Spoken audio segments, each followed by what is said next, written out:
Cümleten selamun aleyküm hanımlar. Divapatik YouTube kanalıma hepiniz hoş geldiniz. Bugün birlikte iki renkli çok güzel, çok şık bir 5 şiş patik yapacağız. Ben patiğimde böyle iki tane normal patiklik bir ip kullandım. Kiremit rengi ve krem olmak üzere. Şişlerim 3 numara. Modelim bu şekilde. Çok güzel, çok kolay, çok şık, çıtı pıtı bir model oldu. Tabanımız, topuğumuz. Bu patik benim elimin ölçülerine göre 37, 38, 39 numara ayaklar için uyumlu oldu. Hemen patiğimize başlayacağım. Her zaman olduğu gibi patiğime 12 ilmek olarak başlıyorum. 12 ilmek.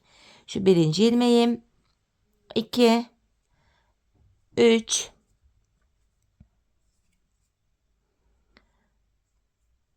4, 5, 6, 7, 8, 9, 10, 11, 12.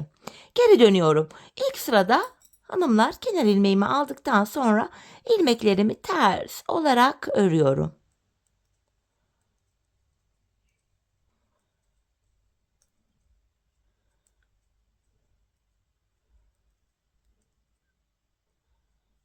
Bu şekilde.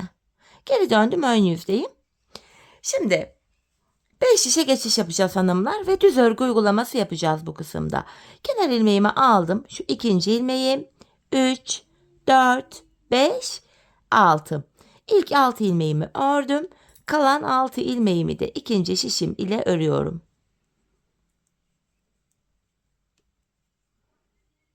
Bu şekilde. Şimdi hiç geri dönmeden ilk başladığımız yerlerden ilmekler çıkaracağız. Üçüncü şişimize. İlk ilmeğimi hemen şu kenara ilmeğin iki kanadına birden girerek çıkarttım. Devamında ilmek çıkartabilmek için de tığımdan yardım alacağım. Böyle tığ yardımı ile başlangıç yerlerine ilmeğin iki kanadına birden girerek ilmek çıkartıp şişime takıyorum. Bakın burada 4 ilmeğim oldu. 5. ilmeğim, şu da 6. Şimdi bir 6 ilmek daha çıkartacağım. Onu da 4. şişime takacağım. Şu birinci ilmeğim, şu ikinci ilmeğim, 3. ilmeğim, 4. ilmeğim, 5 ve hemen şu kenara girerek bir ilmek de buradan çıkarttım. 6. 4 şişimde de 6'şar ilmeğim oldu. Şimdi 5. şişimi aldım. Bir sıra ilmeklerimizi düz öreceğim. 5 şiş patikte bir sıra dediğimiz olan şudur. 4 şişimizdeki ilmeklerimizi de örüp tamamlayınca bir sıra örmüş oluyoruz. İlk şişimdeki ilmeklerimi ördüm. Boş olan şişim ile sıradaki şişimdeki ilmeklerimi öreceğim. 5 şiş patik böyle aynı yöne dolana dolana örülüyor. 3. şişime geldim. Buradaki ilmeklerimi de yine düz örüyorum. 4. şişime geldim. Buradaki ilmeklerimi de örüyorum. Böylece 4 şişimizde de 6'şar ilmeğimiz oldu.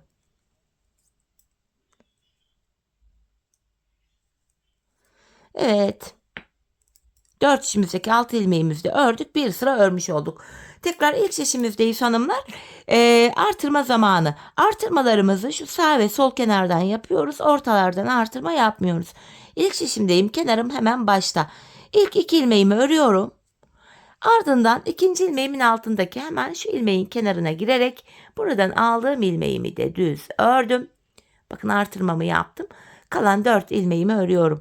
Birinci şişimde 7 ilmeğim oldu. İkinci şişime geldim. Kenarımız sol tarafta.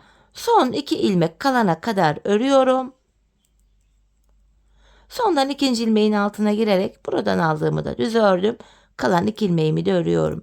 Böylece burada da 7 ilmeğim oldu. 3. şişime geldim, kenar başta. İlk 2 ilmeğimi örüyorum. İkinci ilmeğimin altındaki şu ilmeğin kenarına girerek buradan aldığım ilmeği de ördüm. Yani artırmamı yaptım. Kalan 4 ilmeğimi örüyorum. İlk 3 şişimde 7'şer ilmeğim oldu. 4. ve sonuncu şişimdeyim. Kenar solda. Son 2 ilmek kalana kadar öreceğim. Sondan ikinci ilmeğimin altına girerek buradan aldığım ilmeğimi de örüyorum ve Kalan 2 ilmeğim de düz örülüyor. 4 şişimizde de 7'şer ilmeğimiz oldu hanımlar. Bir sıra artırma yaptık. Şimdi ilk şişimdeyim. Bir sıra artırma yaptık. Bir sıra artırma yapmayacağım. 4 şişimdeki 7 ilmeğimi de düz öreceğim.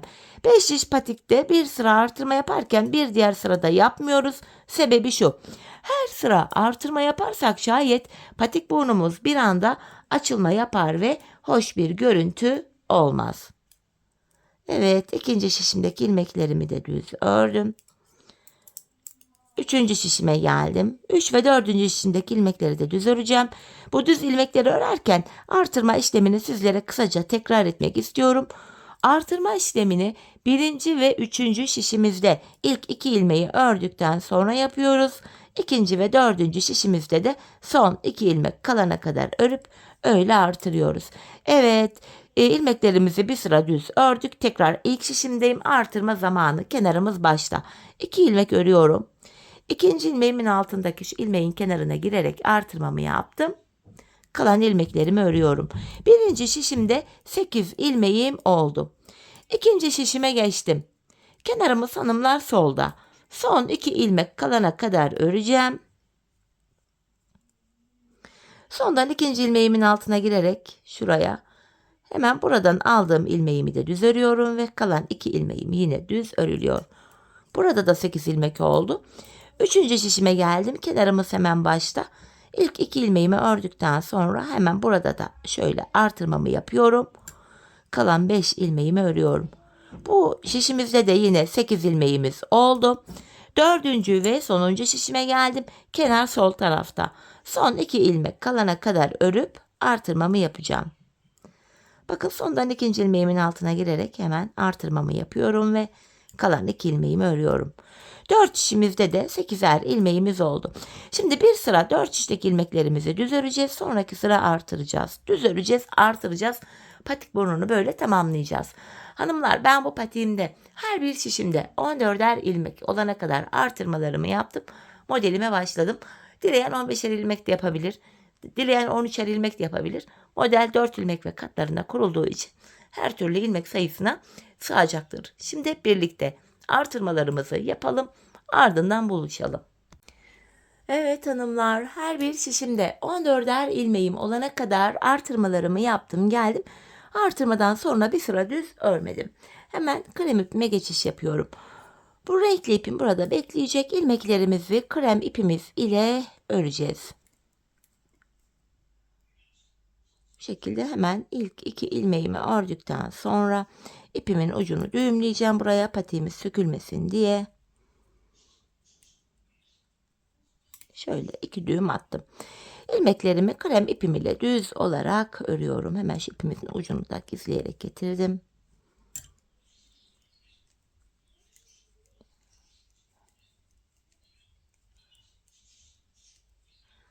Evet, ilk şişimdeki ilmeklerimi ördüm. Şimdi 4 şişimizdeki ilmekleri de 4 sıra boyunca, yani 4 şişimizi şöyle başlangıç yerine kadar bir kere dolanacağız. Bir sıra örmüş olacağız. Aynı işlemi tekrar edeceğiz. 2 sıra tekrar edeceğiz. 3, son kez tekrar edeceğiz. 4. Bu şekilde 4 sıra örelim, ardından buluşalım. Evet hanımlar, 4 şişimdeki ilmeklerimi de 4 sıra boyunca krem ipim ile düz ördüm geldim. Şimdi ilk şişimdeyim. Bu minik desenlerimize başlayacağız. Bu desenimiz hanımlar 4 sıradan oluşuyor. Şimdi ilk şişimdeyim. Bu kiremit rengi ipim ile modelimin birinci sırasını yapacağım ilk şişimde. Öncelikle ilk ilmeğimi örmeden alıyorum. İlk ilmeğimi örmeden aldım. Burada hanımlar benimle aynı sayıda ilmeklerinizi yapın ki modelin devamında rahatça kurulumu devam ettirebilelim. Sonra bu renkli ipimi kendime doğru alıyorum. Bir ilmek örmeden aldım. Bak, ip benden tarafta. Tekrar bir ilmek örmeden alıyorum. Bir ilmek ters örüyorum. Tekrar ip benden tarafta. Yeniden bir ilmeği örmeden alıyorum ve ipimi aradan çıkarıp arkada bıraktım. Bakın, ilk modelimizi yaptık. Şimdi hanımlar, tekrardan ip karşıda, aralarda bir ilmek var. Aradaki bir ilmeğimi örmeden alıyorum. 3 ilmekten oluşan ikinci modelimi tekrar yapacağım. İpimi yine kendime doğru alıyorum. Bir ilmek örmeden alıyorum. Bir ilmek ters ördüm. Tekrar yine ip benden tarafta, bir ilmek örmeden alıyorum. İpimi arkaya götürdüm. Bakın, ikinci modeli de yaptık. Araya bir ilmek örmeden alıyorum. Tekrar ipimi kendime doğru aldım. Bir ilmek örmeden aldım. Bir ters örüyorum. Bir ilmek örmeden aldım. Bakın 3. modelimizi de yaptık. Şeklimiz böyle. Şöyle bir görüntümüz var. Şimdi diğer modelleri de aynı şekilde yapacağız hanımlar. Yeniden bir ilmek örmeden alıyorum. Model aralarına bakın, birer ilmek örmeden alıyoruz. Tekrardan bir diğer modelimi yapacağım. İp benden tarafta, bir ilmek örmeden alıyorum. İkinci şişime geçtim. Burada da bir ilmek ters örüyorum. Ve tekrar yine ip benden tarafta bir ilmek örmeden aldım. Yeniden modelimizi kurduk. İpimi arkaya alıp araya bir ilmek kremimi örmeden aldım. Bir diğer modelimi yapacağım. Yine ip benden tarafta bir ilmek örmeden alıyorum. Bir ters örüyorum. Tekrar bir ilmek örmeden alıp ipimi arkada bıraktım. Bakın bir diğer modelimi de kurdum. Aralarda bir ilmek var, örmeden alıyoruz. Tekrar ipi kendime doğru aldım. Bir ilmek örmedim. Bir ters örüyorum. Tekrar bir ilmek örmeden aldım. İpimi arkaya alıp aradaki bir kremimi örmeden alıyorum. Bir diğer modelimi yapacağım. Yine ipi kendime doğru aldım. Bir kremi örmüyorum. Ortaya bir ilmek ters ördüm. Tekrar bir kremi örmeden aldım. 3. şişime geçiyorum. Yine bir kremi örmeden alarak aradaki bir ilmeğimi sağ şişime aldım. Bir diğer modelimi yapacağım. İp benden tarafta, bir ilmek örmeden aldım. Bir ters örüyorum. Tekrar bir ilmek örmeden aldım. İpimi arkaya bırakarak tekrar bir ilmeği örmeden alıyorum. Diğer modelimi yapacağım. Yine ip benden tarafta, bir ilmek örmeden aldım. Bir ters ördüm. Yine ip benden tarafta, bir ilmek örmeden aldım. Arada bir tane kremimi örmeden sağ şişime alıyorum. Devam ediyorum. Diğer modelimi ip benden tarafta, bir ilmek örmeden aldım. Bir ilmek ters örüyorum. Yine bir ilmek örmeden aldım. Yine ip karşıda, araya bir kremimi örmeden alıyorum. Yeniden ipi kendime doğru aldım. Bir ilmek örmedim. 4. şişime geçtim. Hemen sıradaki bir ilmeğimi ters örüyorum ve tekrar bir ilmek örmeden aldım. İpimi karşıda bıraktım. Bir kremi sağ şişime aktardım. Yeniden ip benden tarafta, bir ilmek örmeden aldım. Bir ters ördüm ve yine ip benden tarafta bir ilmek örmeden aldım. Bakın modelimi yine oluşturdum. Arada bir kremim var. İpi kendime doğru alıyorum. Bir ilmek örmeden aldım. Bir ilmek ters örüyorum. Tekrar ip benden tarafta bir ilmek örmeden alıp ipimi arkada bıraktım. Model arasına bir ilmek örmeden alıyorum ip karşıdayken. Tekrar ipi kendime doğru aldım. Bir ilmek örmeden alıyorum. Bir ters ördüm. Yine bir ilmek örmeden alıp ipimi arkada bıraktım. Şöyle. Geldik birinci şişimize. Modelde hanımlar, ikinci sıramız. Bu sıramızda yapacağımız işlem şu. Yine bu ilk ilmeğimi örmeden alıyorum. Bir ilmek ters örüyorum. Bakın yine ip karşıda. Bir ilmek örmeden alıyorum. Bir ilmek ters örüyorum. Yine ipim karşıda. Bir ilmek örmeden alıyorum. Bir ilmek ters örüyorum. Bir ilmek örmeden alıyorum. Bir ilmek ters örüyorum. Bir ilmek örmeden alıyorum. Bir ilmek ters örüyorum. Bir ilmek örmeden alıyorum. Bir ilmek ters. Bir ilmek örmeden alıyorum. Bir ilmek ters örüyorum. Sırasıyla böyle devam ediyoruz. Bakın yine bu renkli ilmeği örmeden aldım. Bir ters ördüm. Ortadaki bir kremi örmeden aldım. Bir ilmek ters ördüm. 4 şişimizde de sırasıyla aynı işlemi uyguluyoruz. Bir ilmek örmeden alıyoruz. Bir ilmek ters örüyoruz. 3. şişime geldim. Yine bir ilmek örmeden alıyorum. Bir ilmek ters örüyorum. 4 şişte de aynı işlemi uyguluyoruz. Modelimizin ikinci sırası bu şekilde yapılıyor. Bir ilmek örmeden aldım. Bir ilmek ters örüyorum. 4. şişime geldim. En son ilmeği ters örmüştüm. Bu ilk ortadaki renkli ilmeği örmeden alıyorum. Bir ters. Bir ilmek örmeden aldım. Bir ilmek ters örüyorum.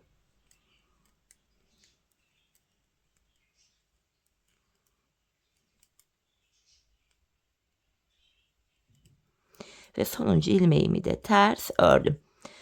Modelimizde ikinci sıramızı tamamladık. Şimdi ilk şişimdeyim. Bu defa modelin 3. ve 4. sırasında krem ipim ile devam edeceğim. Krem ipimi elime aldım. Şimdi modele şöyle başlıyoruz 3. sıramızda. Hanımlar, şu ilk 2 ilmeği ters öreceğim.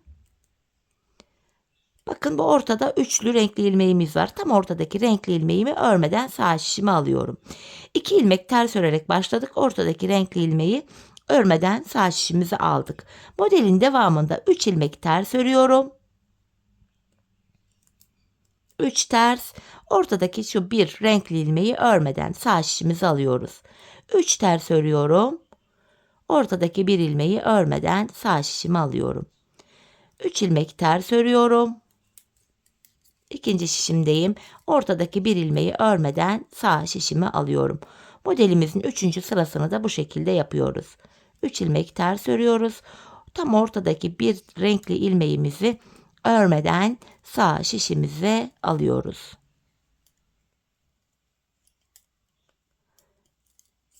Bu şekilde. Devam ediyorum hanımlar modelime 3. şişimden. Yine şu ikinci ters. Şurada 3. ters ilmeğimi ördüm. Tam ortadaki bir renkli ilmeğimi örmeden sağ şişime aldım. 4 şişimizde de aynı işlemi uyguluyoruz. 3. tersim, bir ilmek örmeden aldım. Tekrardan 3 ilmek ters örüyorum. Bir ilmek örmeden sağ şişime alıyorum. Yine 3 ilmek ters örüyorum. 3 ters, bir ilmek örmeden sağ şişime alıyorum. Şöyle. Modelimizin 3. sırasını da bu şekilde tamamlamış oluyoruz hanımlar. Son bir ilmeğimi de ters ördüm. Şimdi tekrar ilk şişimdeyim hanımlar. Modelimizde 4. ve sonuncu sıramız. Buradaki krem ilmeklerimi bu defa düz öreceğim. Yine bu renkli ilmekleri örmeden sağ şişime alacağım. Krem ilmeklerimi düz örüyorum. Renklileri örmeden sağ şişime alıyorum. Kremlerimi düz örüyorum. Renkli ilmeğimi örmeden sağ şişime alıyorum. Modelin son sırası da bu şekilde.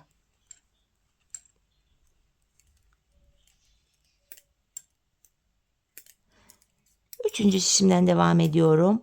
Krem ilmeklerimi düz örüyorum. Renkli ilmeklerimi de örmeden sağ şişime alıyorum.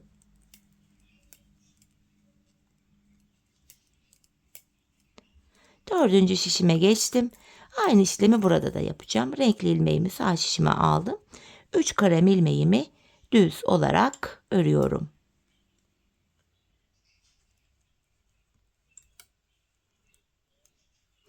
Evet hanımlar, böylece ilk modelimizi tamamladık. Şimdi model aralarında ilmeklerimizi, bu renkli ipimiz burada bekleyecek. Model aralarında ilmeklerimizi yine krem ipimiz ile düz olarak öreceğiz. Bakın, ilmeklerimizin tamamını krem ipim ile düz olarak örüyorum. İlk şişimdeki ilmeklerimi ördüm. Şu başlangıçta olduğu gibi yine 4 şişimizdeki ilmeklerimizi de 4 sıra boyunca, yani 4 şişimizi 4 kez dolanacağız. 4 sıra boyunca düz örelim gelelim. Evet hanımlar, 4 sıra ilmeklerimi krem ipimi ile düz ördüm geldim. Şimdi 4 sıradan oluşan bu renkli modelimizin tekrarını aynı şekilde kuracağız. Şimdi yine ilk şişimdeyim. Modelin 1. sırası. Yine bakın, ilk ilmeğimi örmeden alıyorum.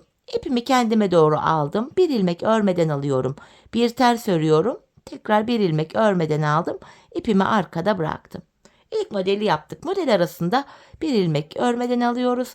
Tekrar renkli ipimi kendime doğru aldım. Bir ilmek örmeden alıyorum. Bir ters örüyorum. Bir ilmek örmeden alıyorum. Model arasında bir ilmek örmeden sağ şişimizi alıyoruz. Diğer modelimi yapacağım. Yine ilk modeliyle aynı şekilde. Bir ilmek örmeden alıyoruz. Bir ters örüyoruz. Bir ilmek örmeden alıyoruz. Aralarda hanımlar bir ilmeği sağ şişimize örmeden aldık. Model bu şekilde ilerleyecek. 4 şişimizi de yine aynı işlemi kuracağız. Bakın, en son şişimde ilmeğimi örmeden aldım. İkinci şişimde bir ters öreceğim. Tekrar örmeden alacağım. Bu şekilde diğer 3 şişimizi de tamamlayacağız. Diğer 3 şişimizi de aynı şekil örelim gelelim. Evet, diğer 3 şişimi de aynı şekil ördüm geldim hanımlar. Tekrar ilk şimdi modelde ikinci sıradayım. İlk modelimizin ikinci sırasında olduğu gibi burada da bir ilmek örmeden alacağız. Bir ilmek ters örüyoruz. Ortadaki bir renkliyi örmeden aldım. Bir ters ördüm. Bakın ortada bir krem var. Örmeden aldım. Bir ters örüyorum. Bir ilmek örmeden alıyoruz. Bir ilmek ters örüyoruz. Modelin ikinci sırası. Bu şekilde. Diğer 3 şişimizi de tamamlayalım. İlk şişte buluşalım. Evet, diğer 3 şişimi ördüm geldim. Şimdi tekrar ilk şişimizdeyiz. Modelin 3. sırasına krem ile devam edeceğiz. Buradaki ilk 2 ilmeğimi ters öreceğim. Bakın şuralarda 3'er tane renkli ilmeğimiz var. Tam ortadaki ilmeği örmeden alacağız. Modelin devamında 3 ters örüyoruz. Tam ortadaki bir renkli ilmeği örmeden sağ şişimize alıyoruz. Tekrardan 3 ilmek ters örüyorum. Ortadaki bir renkli ilmeği örmeden sağ şişime alıyorum. Bu şekilde. 3 ters öreceğiz. Ortadaki bir renkli ilmeği örmeden alacağız. Diğer 3 şişimizi de tamamlayalım gelelim. Evet, modelimi tamamladım. Tekrar ilk şişimde modelde 4. sıramız. Bu sıramızda krem ilmeklerimizi düz örüyoruz. Renkli ilmekleri örmeden sağ şişimizi alıyoruz. Modelin sonuncu sırasını da bu şekilde tamamlıyoruz.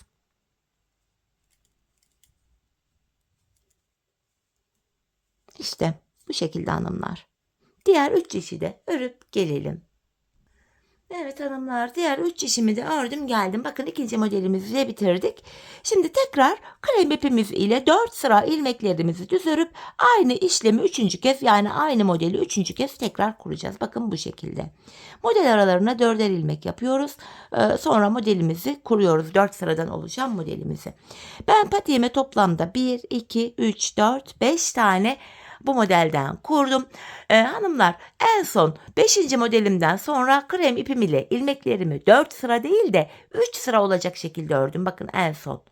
Bitiş olduğu için bu aralıkta tam diğerleriyle aynı şekilde oldu. Bakın 3 gibi görünmüyor bile. Şimdi patiğimizin bu bölümüne toplamda 5 modelimizi yapalım. 5. modelden sonra 4 şişimizdeki ilmekleri de krem ipimiz ile 3 sıra boyunca örelim hanımlar. Ardından buluşalım. Sonrasında bilek bölümünde beraber devam edeceğiz. Evet hanımlar, toplamda 5 tane model yaptım geldim. 5. modelimden sonra da ilmeklerimi 3 sıra krem ipim ile düz ördüm. Şimdi krem ipimi örmüyorum, bıraktım. Bu diğer ipim ile devam edeceğim. İlmeklerimi renkli ipim ile düz olarak öreceğim. Artık krem ipimizi kesip ucunu arkaya düğümleyebiliriz. Modelin devamında ana renk ipimizi, yani renkli ipimizi kullanacağız. Bakın ilk şişimdeki ilmeklerimi ördüm. Şimdi 4 şişimizdeki ilmekleri de 2 sıra boyunca, yani 4 şişimizi 2 kez renkli ipimizle dolanacağız. 2 sıra örelim, ardından buluşalım. Evet, 2 sıra ilmeklerimi ördüm geldim. Krem ipimi de kestim. Bakın ucunu düğümleyip arkaya gizledim. Şimdi ilk şişimdeyim. Bilek ayrımını yapacağız hanımlar. Şişimde son bir ilmeğim kalana kadar ilmeklerimi normal düz olarak öreceğim.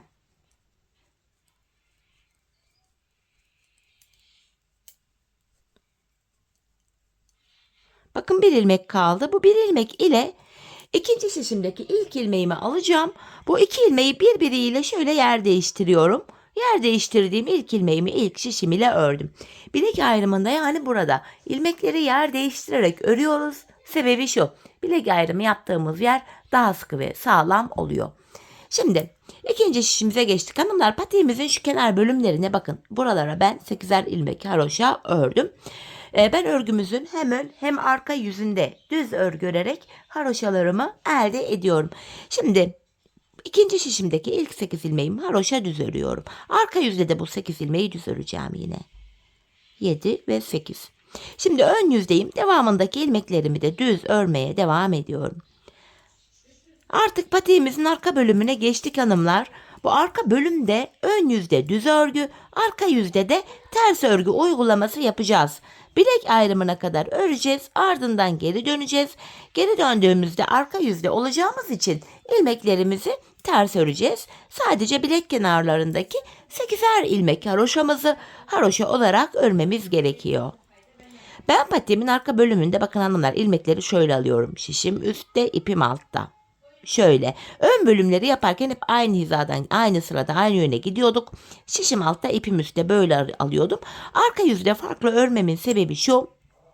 Ters örgü örerken ilmek yönü düzgün düşüyor. Sizin ilmekleriniz nasıl düzgün düşüyorsa, nasıl rahat örebiliyorsanız o şekilde bu arka bölümleri örebilirsiniz hanımlar. Hemen şurayı da şöyle düzelteyim. Son şişime geldim. Burada da yine ilmeklerimi düz örüyorum. Bakın son 8 ilmeğime geldim. Bunlar haroşa. Haroşa ilmeklerimi de tekrar düz öreceğim. İlk şişimizde bilek ayrımı yaptığımız yani ilmekleri yer değiştirdiğimiz yere geldik. Ardından geri döneceğiz. Patiğimizin arka bölümünde yapacağımız işlem bu. Bilek ayrımına kadar öreceğiz, geri döneceğiz hanımlar. Kenar ilmeğimi örmeden alıyorum. Bu kenar ilmeğim ile birlikte toplam 8 ilmek haroşamı düz öreceğim. 4, 5, 6, 7 ve 8. 8 ilmek haroşamı ördüm.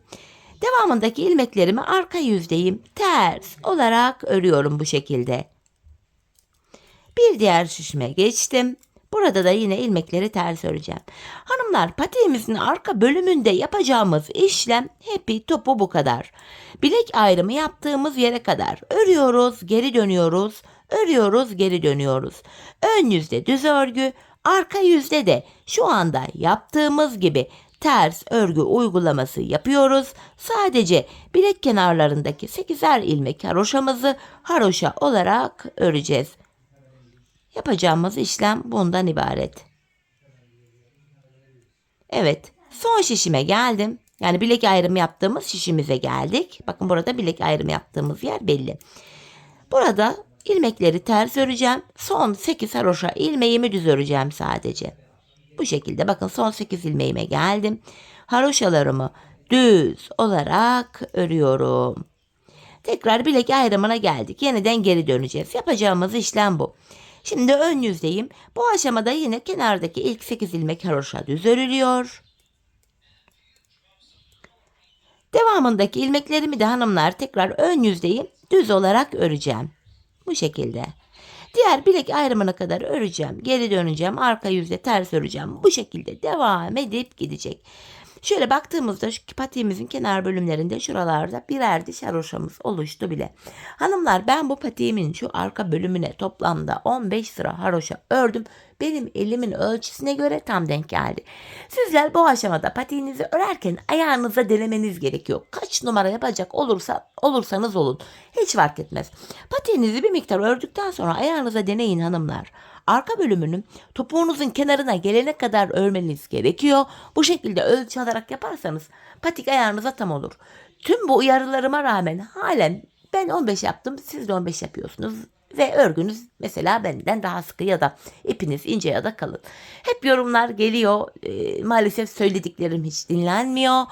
Senin ölçülere göre yaptım büyük oldu. Senin ölçülere göre yaptım küçük oldu. Hanımlar benim ölçülerim bu. Senin ölçülerin farklı. Anlatabildim mi? Ayağınıza ölçün, ölçüyü öyle alın.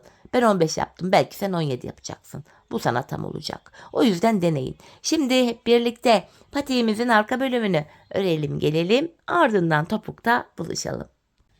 Evet hanımlar 15 sıra olacak şekilde patiğimin şu arka bölümünü tamamladım geldim.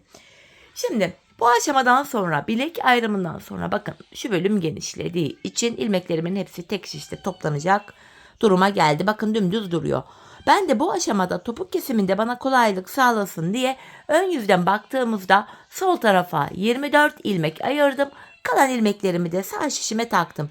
Şimdi topuğumuzu kesmeye başlayacağız. Topuk bölümünde kenardaki 8 ilmek haroşamızı yine haroşa olarak öreceğiz. Model bütünlüğü sağlansın diye. 8 haroşamı ördüm. Ön yüzdeyim. İlmeklerimi düz olarak ve sayarak örmeye devam edeceğim. 8 haroşamı ördüm. 9, 10, 11, 12, 13, 14, 15, 16, 17, 18, 19, 20. 21, 22, 23 ilmek ördüm. 24. ilmekte öndeki ikisini alıp birlikte keserek örüyorum. İlk kesimimi yaptım. Bu sol kenara 24 ilmek ayırmıştık. Burada da 24. ilmekte kesimi yaptık. Topuğumuz için ortada 7 ilmek kaldı. Bu 7 ilmek her sırada birer birer kesilecek, eksilecek, bitecek ve böylece topuğumuz oluşacak. Kesim yaptıktan sonra geri döneceğiz hanımlar. Arka yüzdeyim. İlk ilmeğimi örmeden alıyorum. Arka yüzde olduğum için buradaki ilmeklerimi ters olarak öreceğim. Kenardaki son 8 haroşa ilmeğimi düz öreceğim. Bu şekilde. Bakın son 8 ilmeğime geldim. Haroşalarımı düz olarak örüyorum hanımlar. Sonuncuyu da ördüm. Şimdi geri dönüyorum. Tekrar ön yüzdeyim. Bir önceki sırada yaptığımız işlemin aynısını yapacağız. Yani ilk 23 ilmeğimizi öreceğiz. 24. ilmekte kesimimizi yapacağız. 8 haroşamı ördüm. Sayarak gideceğim yine. 9, 10, 11, 12, 13, 14, 15, 16, 17, 18, 19, 20, 21, 22, 23. 24. ilmekte yine öndeki ikisini aldım. Keserek ördüm. İkinci kesimimizi de yaptık. Bir önceki sırada arada 7 ilmek vardı. Şimdi 6 ilmek kaldı. Şimdi kesim yaptık. Yine geri döneceğiz. Arka yüzde ilmekleri öreceğiz. Ön yüzde tekrar 23 ilmek örüp 24'te kesimi yapacağız. Biz bu kesme işlemine aradaki 6 ilmek bitene kadar devam edeceğiz. Şimdi hep birlikte topuğumuzu örelim, ardından buluşalım. Evet, aradaki ilmekler bitene kadar topuğumuzu ördüm. Geldim hanımlar. Şimdi bu aşamada patiğimizin düz tarafı içeride, ters tarafı da dışarıda olacak şekilde ikiye katlıyorum. Her iki şişimizde de 24 ilmeğimiz kaldı bu aşamada. Kesimimizi yapacağız. Ben tığ ile kolay kesim yapıyorum. Tığımı aldım. İlk kesimim şöyle. Benden taraftaki şişten bir ilmek, ikinciden de bir ilmek aldım. İkisini topluyorum. Diğer kesimlerimi de şu şekilde yapacağım. Benden taraftaki şişten bir ilmek, ikinci şişten de bir ilmek aldım. İkinci ilmeği ilkinin içinden geçirdim. Tığımdaki ilmekleri topluyorum. Benden taraftaki şişten bir ilmek, ikinci şişten de bir ilmek aldım. İkinci ilmeği ilkinin içinden geçirdim. Tığımdaki ilmekleri topladım. Karşılıklı olarak şişlerimizden birer tane ilmek alıyoruz ve ikinci şişten aldığımız ilmeği ilk şişten aldığımız ilmeğin içinden geçiriyoruz. Tığımızdaki ilmeklerimizi topluyoruz. Her iki patiğimizin topuğu da aynı yöne, aynı şekilde kesiliyor. Bu şekilde. Şimdi kalan ilmeklerimizi de keselim, gelelim. Evet, ilmeklerimi kestim geldim. Son birer ilmeğim kaldı şişlerimde. Önce benden taraftaki, sonra diğer şişimdeki ilmeğimi tığıma alıyorum. 3 ilmek oldu tığımda. Üçünü bir topladım. 2 de zincir çekip ipimi kesiyorum. Patiğimizi böylece tamamladık hanımlar. Hemen ipimizin ucunu gizleyeceğim. Şöyle düğümleyerek gizliyorum. Zincir tekniğiyle. Ayağı giydikten sonra ip dışarı çıkmasın diye. Evet hanımlar, topuğumuzu da tamamladık. Bakın, patiğimizin topuğu tek taraflı, şöyle gizli bir kesim. Ayağı giyince zaten şöyle duruyor. Çok temiz, düzgün bir görüntüsü var. Patiğimiz hanımlar görüntü itibariyle böyle. Hemen makineye ama giydireceğim. Birlikte modelimizin ayaktaki duruşuna da bakalım. Çok güzel, çok kolay, şık bir model oldu hanımlar. Çıtı pıtı, ben çok beğendim. Umarım sizler de benimle birlikte beğenerek, severek yaparsınız.